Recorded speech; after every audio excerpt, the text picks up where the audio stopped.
Welcome into the Fit Parent Podcast. I'm your host, Jeff Delzell. I'm here with Amy. Hello. And it's been a minute. We were saying that. In a minute.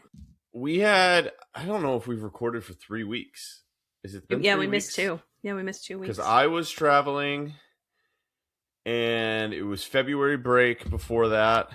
And then last week we were going to get back. And then I misread the calendar and did not realize that they had an in-service day on Tuesday. Levi did, and so he was home. That was a bummer. That was a kick in the teeth. That was Monday. That was Monday night, like 20 minutes before bed, and Levi goes, "I don't have school tomorrow," and I'm like, and sometimes he just says that like, "I don't want to go to school tomorrow." He's like, "I don't have to go to school tomorrow," and I was like, the hell you don't. You know what I mean? Like I got a full day tomorrow. I got things to do tomorrow. And he goes, "No, Mrs. Tabor, his teacher, told me I don't have school tomorrow." I was like, "That's different.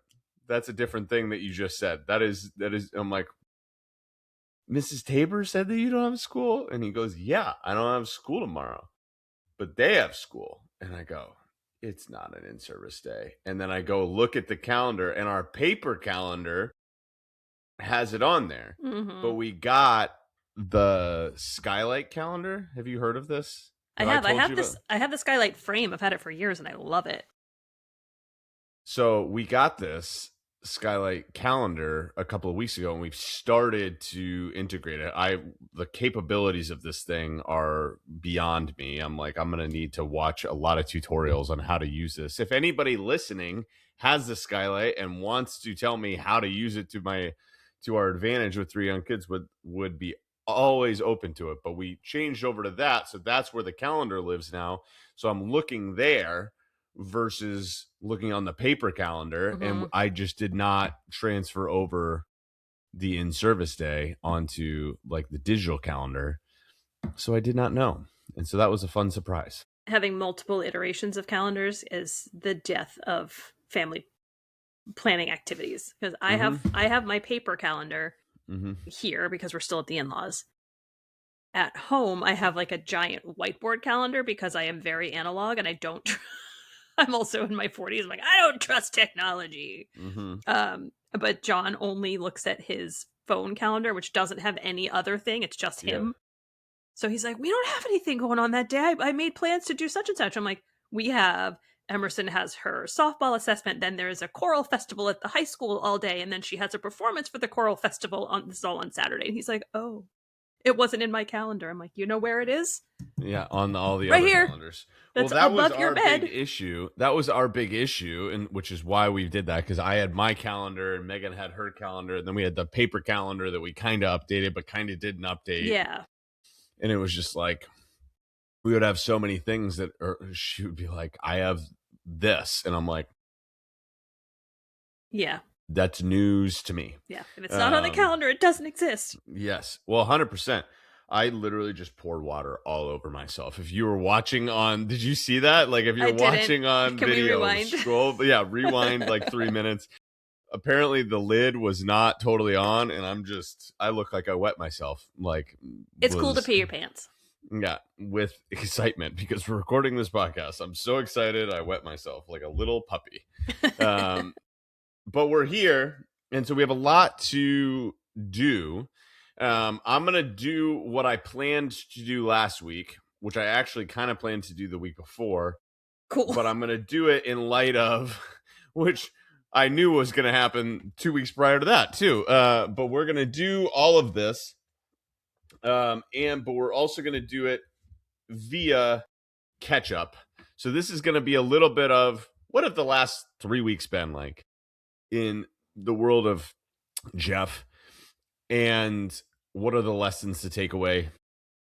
This is going to be a little bit more, we'll say specific in terms of the mechanics of things. And then I have had some like kind of big overarching mindset stuff, which will be our next episode, that have kind of come from the last few weeks, which have been great. But I will update on a couple of things that are happening. So have happened. So as of yesterday, I'm 5 weeks into my fat loss phase, which I was planning on updating all of you on the process of how that's going. So here we are, 5 weeks into my fat loss phase. I'm going to do what would have been the 4-week update because I have all of the information for that. That's closer information, and why I'm not going to do the 5-week one I will share shortly. But I'm going to give an update, and I did this on my Instagram, so I did the short version of it, but I'm going to do a little bit longer of a explanation here on some of the things, what I've done, what the results have been, how I'm kind of grading all of it and how I'm feeling about it, and then directionally, and then also some big lessons on things that have happened in the last week and the weeks before on things to do. So high level, what did the first 4 weeks look like? So I want to focus. I want to focus first. Focus first. I tried to focus. You inventing new terms. It's been 3 weeks coming up with new words. Just new language. That's what I was doing, is creating a new language. So I want to focus first on the process and then on the results, because again, that's what we do here, is we are going to focus first on the process and then on the results, because we are in charge of the process. The results are the byproduct of the process. And so we can also ask, as a result of the process, I want to kind of be like, what do we think happened as a result of this? And so I set my own standards for what I wanted the process to look like. And this is what I do with clients. I set, hey, these are the targets that we're trying to hit, whatever they are. And then what are the results from those? If the results aren't what we're looking for, we go back and we adjust the targets. There are 3 categories that we majorly focus on when it comes to health in general, but particularly when it comes to fat loss. And they go in this order of importance. And there are a lot of other things that we focus on that make doing these things easier, relatively easier. Things like sleep and stress management and support and strategy and all of these kinds of things. Those are all the things that make these easier. But these are the mechanics. This is like, what did I actually do toward it? And the 3 categories are nutrition, movement, and training. When I say movement, I'm specifically talking about walking is the way that I measure that. It's the movement, the daily movement, regular movement. Nutrition, and it's the order of importance. So first on the hierarchy of fat loss is nutrition. Second is movement. Third are workouts. When it comes to nutrition, as a reminder, or for those of you who've been listening, or as maybe new information for those of you who are new, there are components, there's math when it comes to nutrition. So if you want to lose weight, like the number on the scale goes down over time, you need to be in what's called a calorie deficit. You need to eat fewer calories than you burn in a day. You will lose weight. If you want the weight that you lose to be fat and not fat and muscle, you also need to eat a sufficient amount of protein. The sufficient amount of protein holds on to the muscle that you have so that the weight that you lose is body fat. That's effectively what we're talking about when I talk about, hey, I hit my nutrition targets. Is did I hit my protein, and did I hit my like what calories are supposed to be for me for a deficit? There are things that we do nutritionally that make those 2 things easier. Specifically, how do I make myself eat fewer calories without being super hungry? 1, by eating protein, because protein's filling. 2, by eating fiber, fruits and vegetables in particular, because that fills you up. And 3, by eating high quality, whole, less processed foods with 1 ingredient in them. There's 1 ingredient in bananas. It's a banana. You know what I mean? Something that you can pick, grow, kill, or fish, something like that is what we're looking at with 1 ingredient, whole, less processed foods. So I generally eat ate that way, focused on fiber and all of that, but I could still lose body fat if I was in a calorie deficit eating enough protein. I could eat 170 grams of protein, just like drink egg whites, and then eat the rest of it as donuts. Gross. That would be very gross. But I could just drink egg whites, and which are pure protein, and then eat donuts for the rest of my calories for the day, and I will have lost body fat that day. I will be very hungry and very miserable and feel like trash, but I could lose body fat. In order to not feel like trash, I'm eating more high quality, less processed foods and eating more fiber. And again, we talk about, I eat a lot of the same foods most days to make my brain not have to work because I have too many other decisions to make to try to decide what I have to eat every single day. So I eat a lot of the same foods. Dinner's where I get my variety. Basically, the way that I operate, and I'm not saying that this is necessarily the right thing for everybody. And for many people, this is not the right strategy, but for many people it is. I don't count calories in the sense that like I don't put them into my Fitness Pal or anything like that. For me, again, too many things on my brain. I just don't want to do it. I've done it in the past, and I think it's a good strategy for many people. And if you're in a spot where you're like, I'm eating in a calorie deficit and I'm not losing weight, it's like, okay, it's probably worth tracking your calories for a little bit because you're probably eating more than you think you are.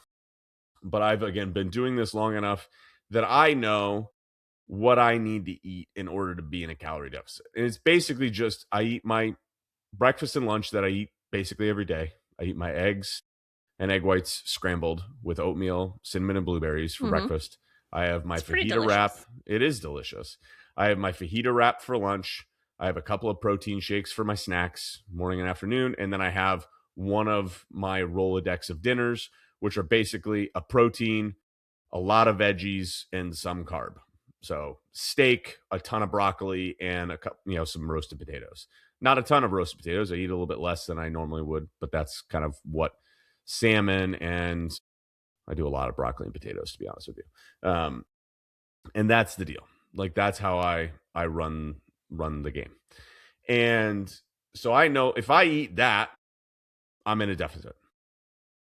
I'm in a deficit if I eat that way normally. And I can usually even add an evening snack of some strawberries or blueberries or something like that if I want to. I don't always, but sometimes if I want to, I can. If I add things to that, for instance, Megan and I go on a date night. And we go and we have an appetizer or a drink or dessert or something like that. Obviously, that puts me up and over the calorie total.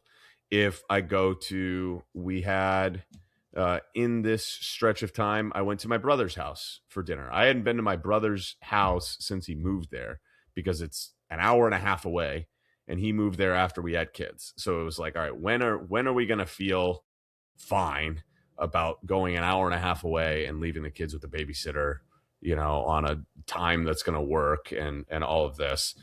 It was now is when I felt like fine about being like, we're going to drive an hour and a half to go visit my brother.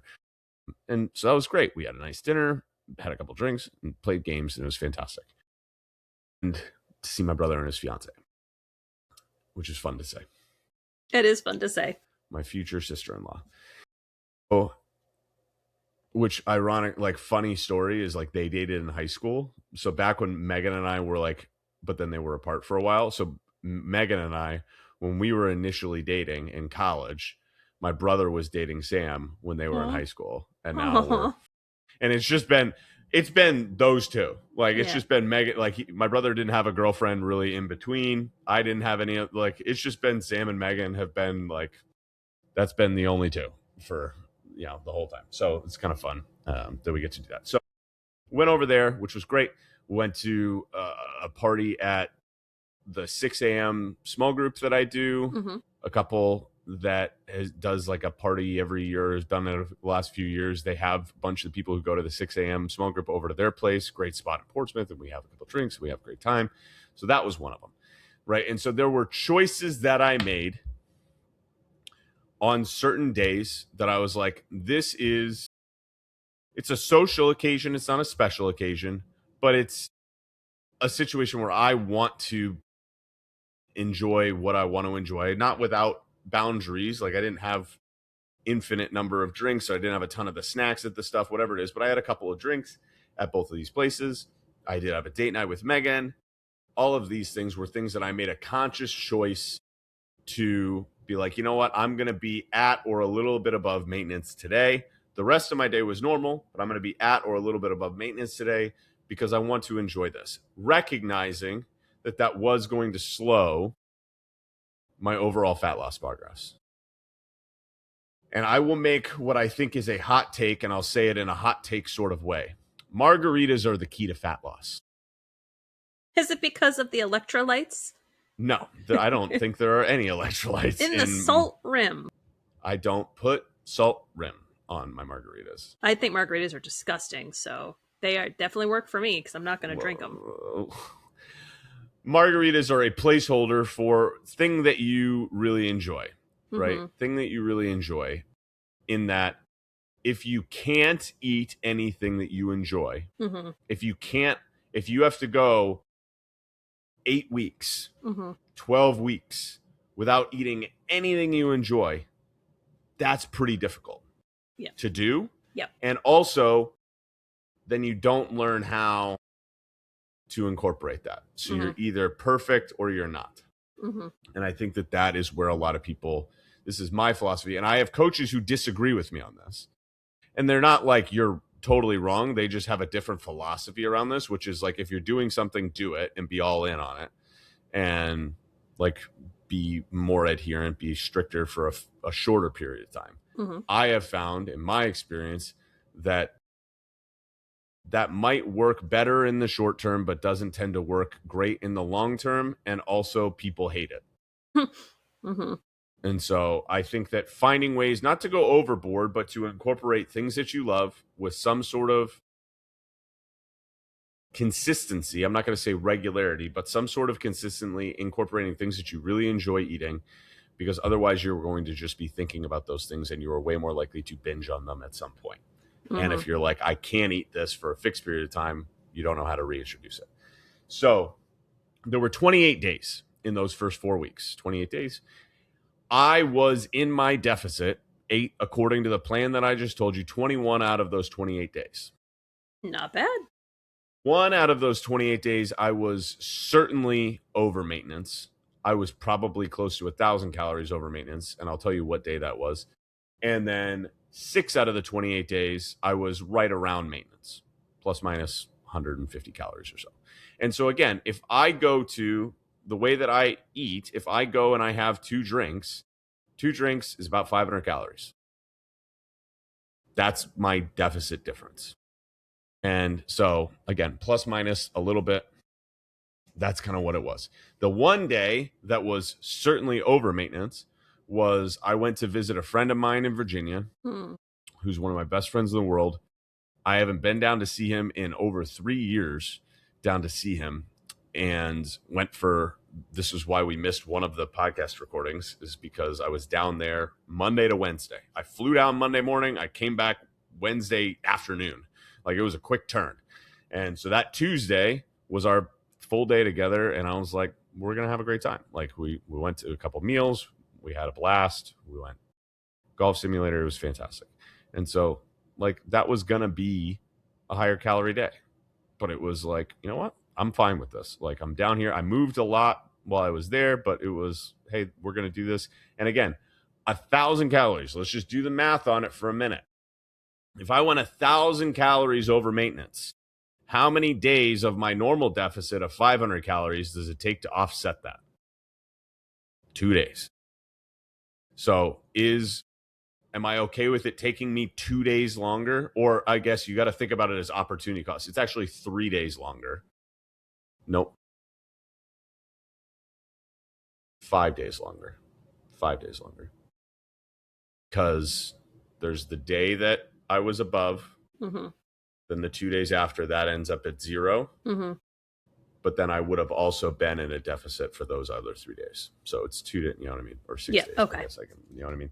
So am I okay with it taking me an extra half a week or a week longer to get to my goal? Sure. Now, could I have gotten further in that period of time by being more adherent? Yeah.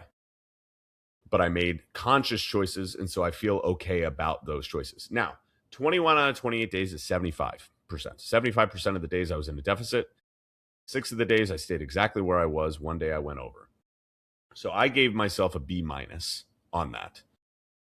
I would have liked to have been, because I'm trying to be like, I shoot to try to be close above 80% and not really have any days that are over maintenance normally when I'm in a deficit. So I would have liked to have seen myself be in my deficit for 20 to 23 of those days and probably had 5 days at maintenance. That would have been like, hey, that's what I would have liked to have been at when it comes to nutrition, but still made progress. Again, still moving the needle there. Again, if I did 21, let's just do it actually for kicks and giggles. If I did 21 times 500 calories a day, that's 10,500 calories of deficit. And then I had my 1 day of 1,000 calories over. So that was a net of 9,500 calories below maintenance over that period of time. So again, that's about 2 2/3, 2.5 pounds of body fat in 4 weeks. I feel perfectly fine about that. Yeah. Could I have gone further with the nutrition being more adherent? Yes. Now, did I hit my protein every single day? Yes, I did. Like even on those days where I went above, like I hit my protein every single day. So I was not in danger of losing muscle as well as fat. So I made sure that I did that even on the days that I went over and above on my calories. So that was nutrition. Walking. This is the point. This is one where I was disappointed in myself. Yeah. Because the things that there's two sides to the calorie deficit equation. The first one is the calories that you consume, and the other one is the calories that you burn. The biggest lever that we have to pull on the calories that we burn in a day is how much walking we do. Because you're not going to work out every single day. You're just not.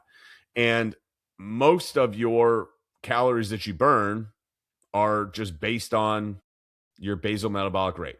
How tall you are, how much muscle you have on you, and your genetics. That's a lot of it. You got about 10% or so that's called the thermal effect of food, which is the calories that you burn by like digesting your food. So things like protein and fiber are going to have a higher thermal effect than, which is why you stay full longer. And it's also why you get like the meat sweats if you ever eat like a lot of meat, right? It's like literally your body is doing that. Carbs are going to have the least thermal effect. So again, is that a huge deal? No. Are you moving the needle a ton? No, but there's something there. But the biggest one, about 15% of the calories you burn a day is from your movement, your non-exercise activity thermogenesis, or NEAT is what it's called, but it's mostly measured through walking. Are you moving sufficiently? Now, I will be honest, February sucked in New England. Oh my God, this is the worst February I've ever It was so bad. February was terrible weather. We had so much snow. There wasn't a lot. It was really cold. There wasn't a lot of opportunities to be outside, but I have a walking pad right next to me on the floor. There are more. I have walking around my house. There were plenty of opportunities for me to move, chasing my kids around. There was plenty of things that I could have done to walk more. And generally speaking, when I'm in a fat loss phase, that is the thing that I focus on the most. And with nutrition is I'm like, hey, you know what? I can increase my calories burned by walking more. So I had been averaging closer to 8,000, which I'm not overly thrilled about with my walking thus far this year. Anyway, I have been just not moving as much as I normally do. Again, weather playing a factor in it, it's tough to, gauge the whole year off that, but I'm still not being as intentional as I would have liked to. Right. So I set my target on, and again, I've talked about on here like bare ass minimums. Like what is your floor for walking. And so my floor for walking prior to doing this was 7,000 steps a day. It was like, hey, I'm going to hit 7,000 steps. And I would probably in a normal month have no more than 3 or 4 days where I wouldn't hit that number. Mm-hmm.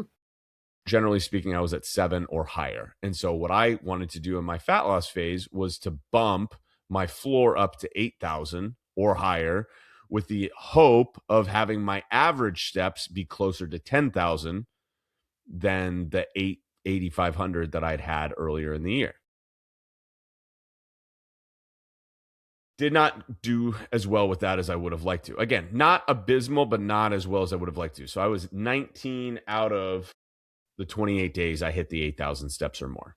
So not overly thrilled with that. That's in the high 60s, low 70s in terms of percentage. But 25 out of the 28 days, I did hit the 7,000 steps, which to me is like, okay, again, just a bare minimum.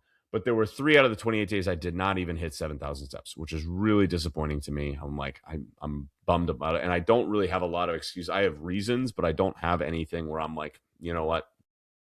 I couldn't have made that happen. It wasn't like a day that I was super sick or my kids, you know what I mean? Like I could have made that happen. But by raising the floor to 8,000 instead of 7,000, I increased my average steps from the 8,000, little 8,100 to 9,126. 9,126 was my average for the 4 weeks. Not bad. Not the 10,000 I was hoping for, shooting for, not anywhere close to the, again, I would have liked to have seen, particularly the steps. The steps to me are ones that like I shoot for the 22, 23 out of 28 days on the nutrition side of things. To me, I'm like, I probably should have hit my steps 26, 27, 28 out of the 28 days. Like there's, it's not like I'm making a conscious choice to not walk more. Right. That's just me being not keeping the promises I made to myself. And that's where I'm really disappointed. So I gave myself a C on my steps because, again, not overly thrilled with it, but it's not awful. It's still enough to support fat loss, but I could have certainly accelerated it. And there was nothing. That was an effort thing where it wasn't about systems. It was about structure. It wasn't about structure. Sorry. It was about alignment. It was about effort. It was about keeping the promises I made to myself. And I have no real reason why I didn't. And so that's the one where I'm like, you know what? Could have done better with that. The last one is the one where I really could have done better. And some of this was a systems issue. And some of this was making different choices, which were my workouts. I planned to do 3 a week for 4 weeks, which is 12 total. I did 7. And some of it was we had a real rough stretch where the kids were sick. Mm-hmm. And so we had somebody wake up every night for about 2.5 weeks. At least one of the kids wake up in the middle of the night. And so the 4:30 alarm came real early on some of those nights because I tend to be the one who wakes up in the middle of the night because I'm just a much lighter sleeper than Megan. And I can also usually get in and out of the room a little bit quicker than she can. They want her to snuggle a little bit longer. So I'm usually the first line of defense when somebody wakes up. But then depending on what time it is, I sometimes have a really hard time falling back asleep. Sometimes I can do it, but like this morning, as a for instance, I've been up since 2:30 because Charlie woke up and then I was about to fall back asleep and then Levi woke up and then I was basically up for the day. Like I was kind of in and out of, that like semi-sleep state. Yeah. Mm-hmm. And then my alarm went off. So that's just kind of where I'm at for the day. But I'm not thrilled with that. And that just percentage wise, where that is, I gave myself a D on my workouts. Like the workouts that I had were good. They were solid. I felt good about the ones that I did. But I should have gotten at least 10 workouts in because there were at least 3 of those where I just was like, nah, not going to do it. Yeah.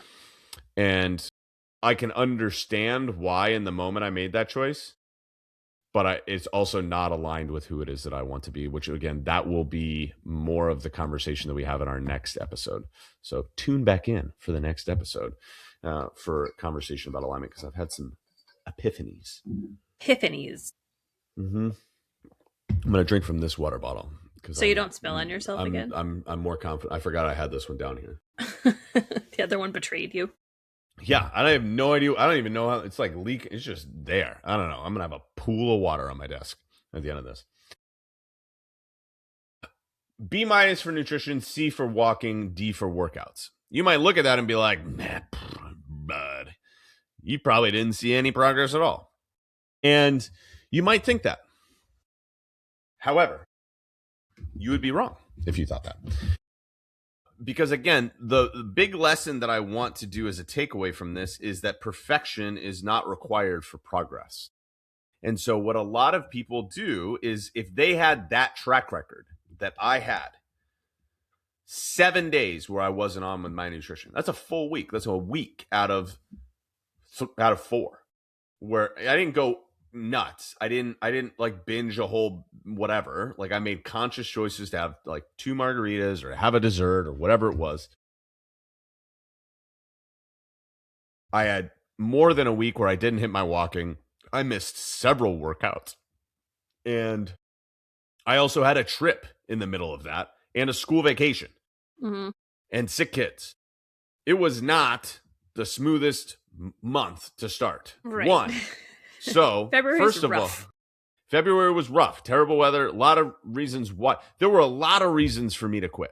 And there were a lot of instances where it would be like, you know what? On paper, this doesn't make sense. And this is why I disagree with some of the coaches who disagree with me about like just be like super on it. I'm like, sometimes it's really, really hard to be on it. Now, if I look at the month, if I did February to early March over again, do I think that it would have been reasonable for me to hit 23 out of the 28 days on nutrition and hit my walking 25 out of the days and do 9 of the workouts? 10 of the workouts? Do I think I could have done that? Yes, I do. And again, by the John Wooden definition of success that we've talked about, which is success is the self-satisfaction of knowing you did the best you could to become the best you were capable of becoming. Basically, you did the best you could with the cards you were dealt. With the cards I was dealt, I did not do the best that I could. I did well. I did not do the best that I could. I think I could have done a little bit better. But if I was trying to hold myself, regardless of the cards, to a certain standard, that would have felt really, really difficult. And I would have probably felt like I was failing. And I would have probably felt like, you know what, it's probably not worth it. Or I wouldn't have even started because I knew I had several of those things happening. I knew I had going to see my brother and the party and going to Virginia and a couple date nights. Like I knew that those were coming. I knew going into the month that it was going to be there. I also knew the weather was going to be bad. I didn't know how bad it was going to be. I knew that it was on the board that my kids were going to wake up. Like all of that was on the board. February, somebody was going to get sick. It was all but guaranteed somebody was going to get sick. And so if I'm waiting for the opportune time, one, not coming. Not coming. If you're waiting for the month where you are going to have no interruptions, you will never find it. I was talking to somebody earlier today and I was like, I think I can count on one hand the number of weeks that have happened since the beginning of the school year that have gone uninterrupted. No kids have had days off. Nobody's been sick. My mother-in-law's been sick. You know, Megan's had a thing. We've had an appointment. We've had a whatever. Like, as we drew up the schedule, I think we've had certainly less than 5, and I might not need all 5 fingers, weeks with 3 kids that have gone. That was how that was drawn up. Like, it just doesn't happen that way. And so I literally can't, I don't know if it's happened in our lifetime with the kids that we've had 7 days in a row where nobody's woken up in the middle of the night. I don't think it's happened in 6.5 years or 6. I don't know how old Levi is. How old is Levi? He's almost 6. I feel like you should know that. Almost 6, right? Almost 6 years. I don't think I've had a week straight of sleeping through the night. It just doesn't happen. So the idea that I'm going to be perfect is silly and an impossible standard for me to live up to. And I won't live up to it. But because I don't live up to it, if I'm keeping that as my standard, I feel like a failure. And this is why people give up. This is why people go, they're like, I'm not doing well. So I and you would look that on paper, it's not doing great. Mm-hmm. And yet, some of the progress that I've made over the course of the last 4 weeks on the scale, I am down. I was down. Hang on. I lost the thing. Give me 10 seconds. I lost it. I had it, and then I lost it. That's okay. I'm just going to maintain eye contact with my dog, who's staring at me because there's vacuuming happening downstairs. Yeah. So she's terrified. Yeah, you're scared. I've lost about, I don't have it exactly. I lost, it was over 4 pounds. It was like 4.6 pounds that I had lost in those 4 weeks. Now, some of that was an initial water weight. Not all of that was body fat, right? We said about, somewhere between 2.5 and 3.5 pounds, because it might be more than that because of the walking. Mm-hmm.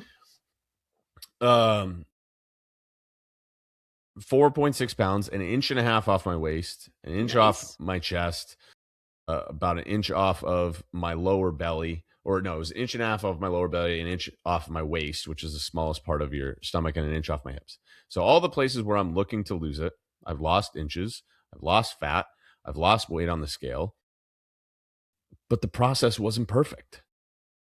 So again, perfection is not required for progress. The closer we are to it, the more likely we are to get the results. I had a conversation with somebody earlier today, and he was like, I don't know how much time I have to work out. Like how long do you think I need to work out? And I was like, it actually matters very little how much time you have to work out in a week, if you are willing to expand your time horizon on how long it takes you to get there. Meaning, you could work out 5 days a week and get 5 hours of workouts in a week and get 20 hours of workouts in a month if you're flawless with it. Or you could work out twice a week for 10 weeks and get 20 hours of workouts. You get the same amount of training in, it just might take you longer. And so if you're okay with it taking you longer, then it matters less. Now, I think there's a lot of factors involved in that in terms of consistency and all of those components to it. But if I had given up at any point along the way when I was missing targets, I would not have seen the progress that I was looking to see. Mm-hmm. So this is why my most common phrase, and whenever I document one of these things, I end every single one of my stinking stories with just keep swimming, because it is the thing. Like, you can get almost anywhere if you expand the timeline on which you're willing to do it, and you stop stopping in the middle of it. Like, if imagine the world where, because this is where we're going to. So not this past week, but the week before, I spent 3 days in Virginia. So it was Monday to Wednesday. I came back on Wednesday night. Megan and I left the following Wednesday morning. So this past Wednesday. Mm-hmm. And we were gone until Sunday night. It was a little early 10-year anniversary trip, and we went to Disney. And I hadn't been to Disney since I was 14 years old. So I had no idea what to expect. But lots of travel. We planned some really good meals. Mm-hmm. There was no kids. I was like, we're never doing this again without kids. Yeah.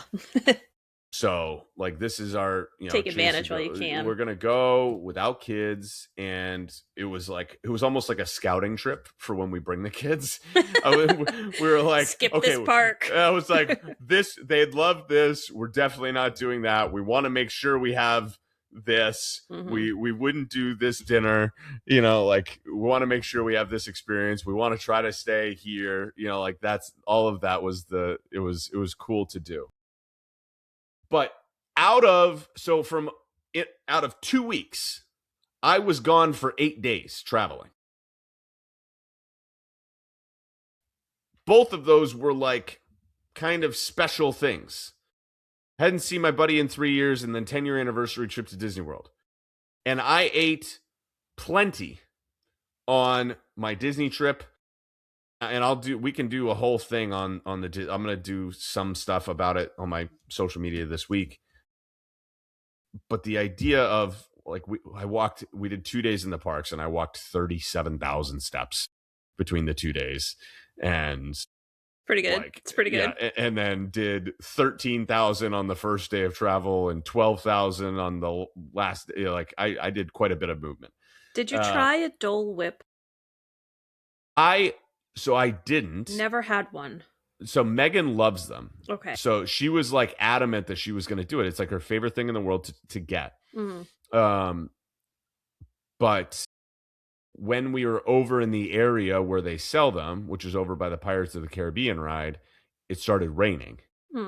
And so she was like, it wasn't like cold, but it was, it was low 70s and rainy. Mm-hmm. And so it wasn't, she's like, I don't want to walk around eating this. And it's a little chilly. So I don't know if I want the thing, but we had gotten one. We went in between Levi and the twins. We did a trip to California for her photography, and we went to Disneyland for a day. Now she was like 4 or 5 months pregnant at the time, so this was like and Disneyland is also like it's a different experience. I'll say the truth that nobody wants. It's the poor man's Disney World. Like you walk in, like Anaheim. I walked into Disney World and I was like, oh, she walked into Disneyland. She's like, that's the castle. Like, she was like, it's tiny. She's like, this is Main Street. It's so, I'm like, all right. Less real estate to work with out there. Florida, they were building on a freaking swamp. Yeah. Pretty snobby there, darling. Yeah. But she loves Disney. It's like her favorite place in the world. So she was a pro. I got to be in like her element. She did the thing, but I had one there. I had one at Disneyland, and it was good. It was quite good. It wasn't. I think if it's a hot day, it's like it hits, right? Yeah. It's got the pineapple in it, so it's got a little bit of the acidity and a little bit of thirst quenching along with the ice cream. Like I think it hits. It wasn't quite the right weather for it when we would have done it. And we had good weather. We didn't have exceptional weather, but we had good weather while we were down there. It rained all 3 days, not the whole day, but like it had like spurts where it rained in the afternoon, like the Florida sun shower type thing. Yeah. Up here it was snowing. So I know. So I was like, I'm not complaining about the weather down here. But we had like a couple of like really nice dinners where I had a couple of drinks, but again, walked a gajillion steps, not really too stressed about it. But it would have been very easy. And for me, with those 2 weeks to just be like in the 6 days in between, to just be like, I'm off. Yep. Right. Doesn't matter anymore. I'll just be at maintenance right here. And then try after 2 weeks to try to come back yesterday would have, one, been way harder. And two, I would have had more hill to climb out of. Instead, I was flawless for the 6 days in between Virginia and Florida. So that was, I think I had 1 day close to maintenance, but it was fantastic what I did. I was really proud of, or maybe 1 day where I was short on my walking or something like that, but I was like really, really on it. And I set myself up well for when I came back, where yesterday was a flawless day as well. And today has been great so far. And it's going to continue to plan to be, because I didn't let the fact that I wasn't going to be able to be perfect and I was actually going to be far from it stop me. This wasn't, oh, I'm pausing. It was an interruption, but it can still be part of the plan, which is I did a lot of the things in the scheme of all of the things that I could do in a day that are the things that I'm trying to do to lose body fat. Let's just take the Magic Kingdom day let's take Epcot, because we ate like bonkers at Epcot. It was fantastic. So Epcot day, we had breakfast. We go to the park. We're doing a bunch of rides. We had a reservation at a Mexican place for lunch inside the big like tower or like pyramid thing. It was sweet. And then we went and we're like going around the world and we're having a couple drinks. And then we had like a really, really fancy dinner. Like, was too fancy for us. Like, won't go back there. highly recommend for anybody who likes French food. Foie gras. It was the first time I'd ever tried foie gras, and I was like, I can't not do this because this it's the experience. But it was actually quite good. It was warm. I don't know, but it was like not traditional. Warm. But it was we had like our waiter was from France, and he was like, this is not the traditional way that this is served. I was like, whatever this way is pretty good. It had like almost like a soy saucy type thing. Not really, but it was like, I don't know, balsamic or something. It was quite good. But there was a lot of stuff where we're like, I am not sophisticated enough to appreciate. They were like, we're gonna bring out the cheese course, and I'm like, we're good. Like honestly, like I'm gonna feel. I felt really bad saying it, but and it was also like we're getting tied up to the fireworks. We wanted to go outside for the fireworks, and I was like, we could just do dessert. One, I was like super full, but two, I was like, I'm not going to eat this cheese. Like, I'm going to move it around the plate and then hand it back to you. Like, I'm not a big cheese and crackers guy. And it's going to be something way too fancy that I'm going to be like, nah, I can't do this. Like, no, you would have gotten a triple cream brie, something with a really nutty rind. Yeah, all of those things are like, I'm like, I can't. That's not my thing. And so. But we did all of this. I walked 20,000 steps that day. But breakfast was like we went to a place for breakfast ahead of time, and I got like my normal breakfast basically where it was a scrambled egg with more egg whites than normal, and then I had like some potatoes, some roasted potatoes. That was what I had for breakfast. I brought a protein shake into the park. I had lunch, which had a good amount of protein in it. And then I had my margarita. I had two. But you were in Mexico. It was in the Mexico. Yeah, you had to. Yeah, they had something called an avocado margarita. And I'm going to be honest with you. It sounds exactly like you're looking at me right now. Doesn't sound and I was like, this doesn't sound, but it's like the world famous avocado. It was like, and I was reading, it was like, this is the drink to get when you're in Mexico. I was like, I feel like I should get this, like once in a lifetime type of opportunity. And so it was frozen. It was which I'm also not typically a frozen margarita person. I'm typically an on the rocks. And I'm going to be honest with you. It was quite good. It was quite good. Was it sweet? It was. It was sweet. Okay. But I'm going to be honest. I couldn't. No, I know. I was like, what is this like? And he's like, it's not like guacamole. Like, it's not at all. And I was like, I don't know how they did it. And if you were to ask me to describe it, I can't compare it to anything. Like there's no context for nothing it. Nothing else exists like it on the planet. But it was quite good. So I had avocado margarita, and then Megan got a margarita flight. So I had like a little bit of all of those different flavors. And then we had something else as we were drinking around, and then had this really fancy dinner. Tons of food. But I had my protein, plenty of it. I got more than my fair share of walking. I made intentional decisions about the food. I really didn't have a lot of chips and whatever it is at the Mexican restaurant. I had a quality protein, thing. I didn't get something that was like smothered in cheese or whatever it was. I got fish tacos, which are which were delicious. And at the dinner as well, like I didn't eat the cheese just because it was there. I was like, I'm not going to do this. And it was scallops, and I got lamb, and it was delicious. But it was actually relatively late. It was just a lot of courses, but it was like, okay, we did all of these things, and I felt fine about all of this. Now, was that a deficit day? No, of course not. I don't care if I walked 20,000 steps. I was not in a deficit. Right. But I was probably still over. But I did the things that I could, given that, where I was intentional with my choices. I still got my protein in. I got plenty of steps in. And I got fiber in because there were plenty. I was like, hey, where are my vegetables in this and all of that? I'm sure there was fiber in that avocado. There was at least a little bit. There was at least a little bit in that avocado margarita. Like, did they serve it with a chip on the side to scoop? No. Honestly, I like Google a picture of it afterward. But it's like do it right now. It's Is it like a specific to Disney? Yeah, I think it's the avocado, Disney whatever. Yeah, margarita. Epcot. But yeah, but it was it looked very pretty, and it tasted quite good. It is. But it was really. What I'm seeing, it looks like really smooth guacamole.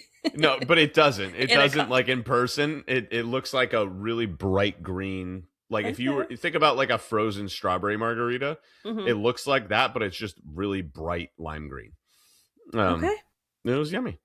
I'm But glad you liked it. again, intentional choices amidst that, so that I still felt like I was doing a lot of things that I was feeling good about, and I did the things that I could do, so that when I came back, one, I didn't fully go off the rails, so I didn't totally undo 4 weeks worth of progress in 5 days, but two, I was better able to just hop right back into what I was doing because I had been doing a lot of it all along the way. I did the same thing when I was in Virginia. Like, I had more carbs and more fats than usual and more calories. 100% I did. You're in but the South. I hope you got barbecue or fried chicken. It's not that far south. Like, it's like north. It's like DC area. Oh, then never mind. But I got my protein in. I got my fiber in. I was intentional in my choices, and I got plenty of walking in. And so all of that were things that I could do given the circumstances. And it made it easier for me to come back. And so I came back and I was like, oh man, I did a poll yesterday, and I'll finish with this. I did a poll yesterday. What do you think happened to my weight in the period of time? In your Disney time. In my Disney time. Because before I left, the day before I left, I had hit, it was the first day in a row, actually, where I had the same weight 2 days in a row, this is just a reminder for you. Like, your weight literally fluctuates daily. Like, sure in does. over 4 weeks, I did not have the same weight 2 days in a row. But I was at 167.4 the Tuesday before we left and the Wednesday morning. I weighed myself the Wednesday when we left. I came back and I weighed myself yesterday morning, 5 days later, and I was 179.8. So did I gain 3.4 pounds of body fat during those 5 days? Of course I did not. Because again, let's just do the math. 3.4 pounds of body fat times 3,500 calories would be nearly 12,000 calories above maintenance. And my normal maintenance calories are high 2,000s, like 2,700. I don't actually track it, but let's call it 2,700 because it's probably actually higher than that because of the amount that I walked those days. Because over those 5 days, I walked miles. 37,000 in those 2 days, and then I did another 25,000. I did another 32,000 in the other 3 days. So 69,000 steps in 5 days. So whatever the average of that is, it's like 13,000 steps, 14,000 steps. So it's probably higher than 2,700 calories, but let's just call it that. Times 5 is 13,500 plus the 12,000 is I would have had to eat 25,000 calories in 5 days. Over 25,000 calories. Just hit that cheese course 5 times. 5,000 calories a day. And 2 of the days I was in the airport. Like, there's no chance that I came anywhere close to that. Anywhere close to that. And so why did the weight go up? Well, there's water weight, there's stress of traveling, it was poor sleep. Sleep's impacted. Because it was poor sleep the night before, and sleep was impacted. We had to do, our flight got canceled on the way back, like while we were in Epcot. That's not stressful at all. Yeah. And so we had to, we got rescheduled on another flight, but instead of having a direct, we had to have a layover in LaGuardia, and our layover was supposed to be 45 minutes, which is a short layover anyway. But then we got into a holding pattern on the flight back where they're like, we don't have a runway. So we just circled the airport for 20 minutes. So we landed our flight. And then I got a text on the flight that our flight got moved up 5 minutes. So we landed, and our flight was supposed to take off at 11:55. And we landed at 11:30. Yeah. And we had to run. We got out of the plane because we were middle of the way down the plane, and people don't know how to deboard planes. No, they do not. It's a pet peeve of mine. We got off the plane at 11:38 and had to run. And we look up, and LaGuardia has like this long to this area, and we were at 77. We had to get to 94. So we look up, and it's like 90 to 99 is 13 to 14 minute walk away. And I look down, I'm like, they closed the doors in And I don't know how far before the flight, but they closed the doors fairly soon. And so we had to run. Yeah. But then there's the 2 up and downs, which messes with your water weight and all of the stuff with that, all that pressure. And so this morning, my weight was all the way down to 177.6. Nice. Did I lose 2.2 pounds of body fat yesterday? No. Have I finished going down? No, I was up at 2:30 this morning. I did not have good sleep last night. I probably, if I had had decent sleep, might have been all the way down into the 176s again. I probably gained somewhere between 0.5 and 1 pound of body fat on my trip to Disney. That is perfectly worth it to me for what it was. And then I come back and all I have to do is an extra week. And again, if I expand my time horizon on what it is that I'm trying to do, I can get exactly where I was going to go in 1 extra week. But people give up because they're like, I ruined it.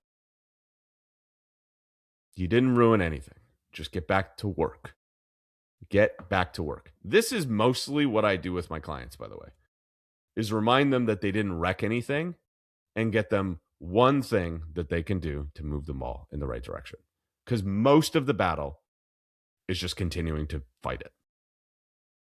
The game is the whole point. Just keep doing the thing and just keep swimming. Appreciate y'all listening. I'm glad to be back. Thank you, Amy. You got it. And do all the things that you do with podcasts, rate, subscribe. And if you are, I'm going to tease something we'll talk about on the next episode. I have something new coming down the pike that I'm very excited about. So if you are interested in being, in getting some help with that, send me a DM that says parent, or if you want to be part of the new thing, get early access to it, DM me new, and you might be the first to hear. But we'll talk to you soon.